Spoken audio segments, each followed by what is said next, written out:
Hi everyone, my name is Nick Russo and welcome to my course titled Automating Cisco Security Management Solutions Using APIs.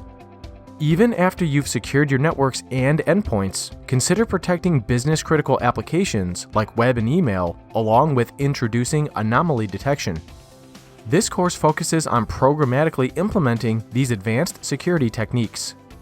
Specifically, we'll cover three broad Cisco product categories: Identity Services Engine, or ICE, to centrally control network access; StealthWatch, a collection of products that passively monitor network flows; and SMA, or Security Management Appliance, used to manage web and email-specific security solutions.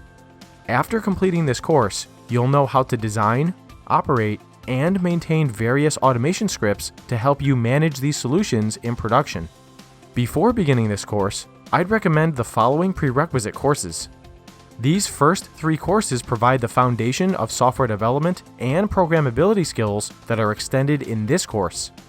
The content around Cisco product APIs will be especially helpful. I'm assuming you already have a strong background in Python programming. These last three courses provide useful context and Python examples in both enterprise and security environments, which builds a strong foundation for this course. I hope you'll join me on this journey to improve your automation skills with Cisco security management products at Pluralsight.